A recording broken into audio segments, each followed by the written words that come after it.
आध्यात्मिक गुरु क्यों? प्रश्नकर्ता।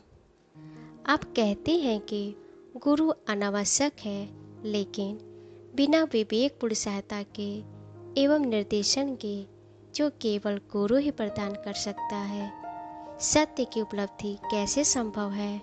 कृष्णमूर्ति जी। प्रश्न है कि गुरु आवश्यक है या नहीं है। क्या सत्य दूसरों के द्वारा प्राप्त किया जा सकता है?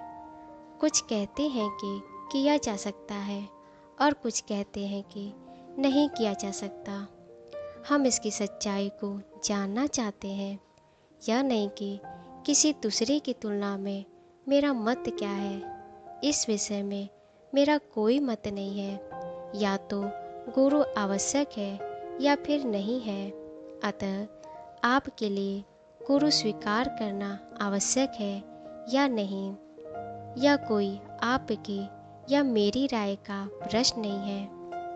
किसी भी बात की सच्चाई किसी की राय पर निर्भर नहीं करती, चाहे वह राय कितनी भी गंभीर विद्वतापूर्ण क्यों न हो, लोकप्रिय और सार्वभौमिक क्यों न हो। सच्चाई को वास्तव में ढूंढ निकालना होता है। सबसे पहली बात तो यह है कि हम गुरु चाहते ही क्यों हैं। हम कहते हैं कि हमें एक गुरु की आवश्यकता है क्योंकि हम भ्रांति में हैं और गुरु मददगार होता है। वह बताएगा कि सत्य क्या है, वह समझने में हमारी सहायता करेगा। वह जीवन के बारे में हमसे कहीं अधिक जानता है। वह एक पिता की तरह, एक अध्यापक की तरह जीवन से हमारा मार्गदर्शन करेगा। उसका अनुभव व्यापक है और हमारा बहुत कम है। वह अपने अधिक अनुभव के द्वारा हमारी सहायता करेगा। अतः मूल बात यह है कि आप किसी गुरु के निकट जाते ही इसीलिए हैं क्योंकि आप भ्रांत में होते हैं। अगर आप अपने आप में स्पष्ट होते तो आप किसी गुरु के पास न जाते। इसमें कोई संदेह नहीं है कि यदि आप अपने रोम रोम में खुश होते, यदि समस्याएं न होती, यदि अपने जीवन को पूर्णतः समझ लिया होता, तो आप किसी गुरु के पास न जाते। मुझे उम्मीद है कि आप इसके तात्पर्य को देख पा रहे हैं। क्योंकि आप भ्रांत हैं, आप गुरु की खोज में हैं। आप उसके पास जाते हैं इस उम्मीद के साथ कि वह आपको जीने की राह बताएगा, आपकी उलझनों को दूर कर देगा और आपको सत्य की पहचान कराएगा। आप किसी गुरु का चयन करते हैं क्योंकि आप भ्रांत हैं और आस लगाते हैं कि आप जो चाहते हैं वह गुरु आपको देगा। आप एक ऐसे गुरु को स्वीकार करते हैं जो आपकी मांग को पूरा करे। गुरु से मिलने वाली प्रतुष्टि के आधार पर ही आप गुरु को चुनते हैं और आपका यह चुनाव आपकी तुष्टि पर ही आधारित होता है। आप ऐसे गुरु को नहीं स्वीकार करते जो कहता है आत्मनिर्भर बनो। अपने पूर्वाग्रहों के अनुसार ही आप उसे चुनते हैं, क्योंकि आप गुरु का चयन उस प्रतुष्टि के आधार पर करते हैं जो वह आपको प्रदान करता है। तो आप सत्य की खोज नहीं कर रहे होते, बल्कि अपनी दुविधा से बाहर निकलने का उपाय ढूंढ रहे होते हैं। और दुविधा से बाहर निकलने के उस उपाय को ही गलती से सत्य कह दिया जाता है। सबसे पहले हम इस विचार की परीक्षा करें कि क्या कोई गुरु हमारी अस्त व्यस्तता को, भीतरी गड़बड़ी को समाप्त कर सकता है? क्या कोई भी दूसरा व्यक्ति हमारी दुविधा को दूर कर सकता है? दुविधा जो कि हमारी ही क्रियाओं प्रतिक्रियाओं का फल है। हम ही ने उसे रचा है। अंदर और बाहर अस्तित्व के सभी स्तरों पर होने वाले इस क्लेश को, इस संघर्ष को आप क्या समझते हैं कि इसे किसी और ने उत्पन्न किया है या हमारे ही अपने आप को न जानने का नतीजा है। हम अपने को गहराई से नहीं समझते, अपने द्वंद्व को, अपनी प्रतिक्रियाओं को, अपनी पीड़ाएं, इन सब को नहीं समझ पाते और इसीलिए हम किसी गुरु के पास जाते हैं, यह सोचकर कि वह इस दुविधा, इस अस्त व्यस्तता से बाहर निकलने में हमारी सहायता करेगा। वर्तमान से अपने संबंध में ही हम स्वयं को समझ सकते हैं और संबंध ही गुरु है, न कि बाहर कोई व्यक्ति। यदि हम संबंध को नहीं समझते तो गुरु चाहे जो भी कहता रहे व्यर्थ है, क्योंकि यदि मैं इस संबंध को नहीं समझ पाता हूँ, संपत्ति के साथ अपने संबंधों को, व्यक्तियों और विचारों के साथ अपने संबंध को, तो मेरे भीतर के द्वंद्व को दूसरा और कौन सुलझा सकता है। इस द्वंद्व को, इस अस्पष्टता को दूर करने के लिए आवश्यक है कि मैं स्वयं इसे जानूं, समझूं, जिसका अर्थ है कि संबंधों में स्वयं के प्रति जागरूक रहूं। और इस जागरूक रहने के लिए किसी गुरु की आवश्यकता नहीं है। यदि मैं स्वयं को नहीं जानता तो गुरु किस काम का।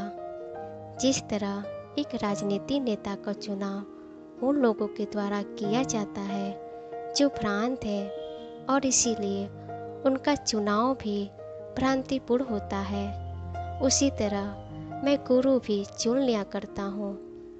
मैं केवल अपने विभ्रम के तहत उसका चयन करता हूँ। अतः राजनीति नेता की तरह गुरु भी भ्रांत होता है। महत्व इस बात में नहीं है कि सही कौन है, मैं ठीक हूँ, या वे व्यक्ति जो कहते हैं कि गुरु आवश्यक है। महत्वपूर्ण यह पता लगाना है कि आपको गुरु की आवश्यकता क्यों पड़ती है। तमाम तरह के शोषण के लिए गुरु हुआ करते हैं। यदि आपको कोई बताए कि आप उन्नति कर रहे हैं तो आपको बड़ा संतोष होता है, परंतु यह पता लगाना कि आपको गुरु की दरकार क्यों होती है, वही असली बात है। कोई आपको दिशा संकेत दे सकता है, पर काम तो सारा आपको खुद ही करना होता है, भले ही आपका गुरु कोई भी हो। क्योंकि आप यह सब नहीं करना चाहते, आप इसकी जिम्मेदारी गुरु पर छोड़ देते हैं। जब स्व का अंश मात्र भी बोध होने लगे तो गुरु का उपयोग नहीं रह जाता। कोई गुरु, कोई पुस्तक या शास्त्र आपको स्वबोध नहीं दे सकता। यह तभी आता है जब आप संबंधों के बीच स्वयं के प्रति सजग होते हैं। होने का अर्थ ही है संबंधित होना। संबंध को न समझना क्लेश है, कला है। अपनी संपत्ति के साथ अपने संबंध के प्रति जागरूक न होना विभ्रम के, दुविधा के अनेक कारणों में से एक है।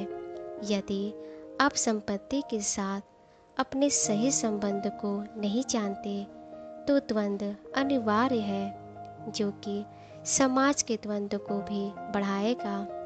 यदि आप अपने और अपनी पत्नी के बीच, अपने और अपने पुत्र के बीच संबंध को नहीं समझते तो उस संबंध से पैदा होने वाले द्वंद्व का निराकरण कोई दूसरा कैसे कर सकता है।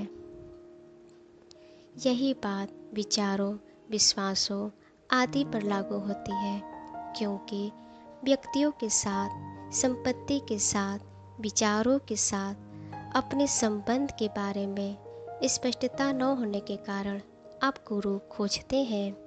यदि वह वस्तुतः गुरु है तो वह आपको स्वयं को समझने के लिए कहेगा। सारी गलतफहमी तथा उलझन की वजह आप ही हैं, और आप इस द्वंद्व का समाधान तभी कर पाएंगे जब आप स्वयं को पारस्परिक संबंध के बीच समझ लें। आप किसी दूसरे के माध्यम से सत्य को नहीं पा सकते। ऐसा आप कैसे कर सकते हैं? सत्य कोई स्थैतिक तत्व जड़ चीज नहीं है, उसका कोई निश्चित स्थान नहीं है, वह कोई साध्य, कोई लक्ष्य नहीं है, बल्कि वह तो सजीव, गतिशील, संतर्क, जीवंत है। वह कोई साध्य कैसे हो सकता है? यदि सत्य कोई निश्चित बिंदु है तो वह सत्य नहीं है, तब वह मात्र एक विचार या मत है। सत्य अज्ञात है और सत्य को खोजने वाला मन उसे कभी नहीं पा सकेगा, क्योंकि मन ज्ञात से बना है। यह अतीत का, समय का परिणाम है। इसका आप स्वयं का निरीक्षण कर सकते हैं। मन ज्ञात का उपकरण है, अतः वह अज्ञात को प्राप्त नहीं कर सकता। उसकी गति केवल ज्ञात से ज्ञात की ओर है। जब मन सत्य को खोजता है, वह सत्य जिसके विषय में उसने पुस्तकों में पढ़ा है, तो वह सत्य आत्म प्रक्षिप्त होता है, क्योंकि तब मन किसी ज्ञात का पहले की अपेक्षा अधिक संतोषजनक ज्ञात का अनुसरण मात्र करता है। जब मन सत्य खोजता है तो वह अपने ही प्रक्षेपण को खोज रहा होता है, सत्य नहीं। अंततः हमारा आदर्श से प्रक्षेपण होता है, वह काल्पनिक और यथार्थ होता है। जो है वही यथार्थ है, उसका विपरीत नहीं।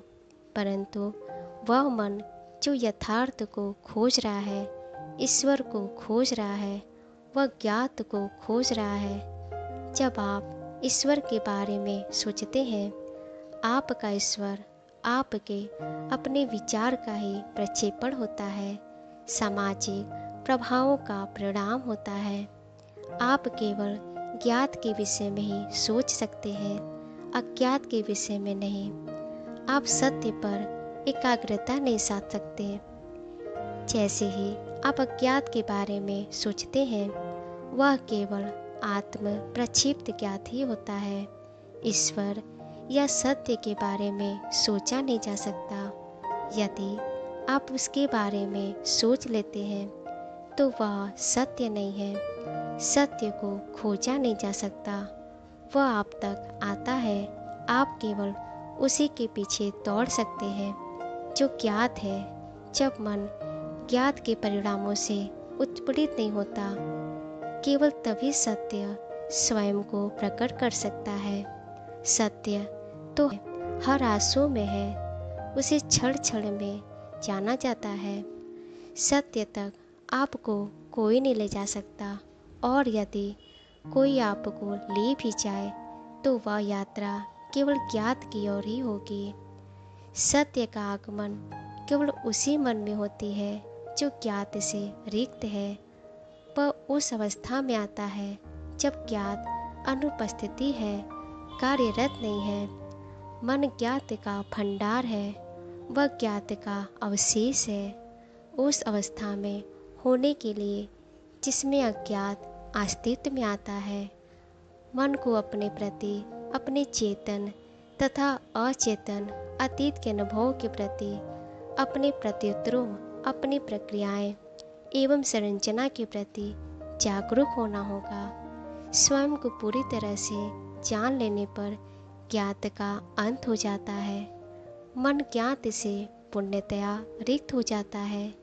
केवल तभी अनामंत्रित ही सत्य आप तक आ सकता है। सत्य न तो आपका है और न मेरा है, आप इसकी उपसान नहीं कर सकते।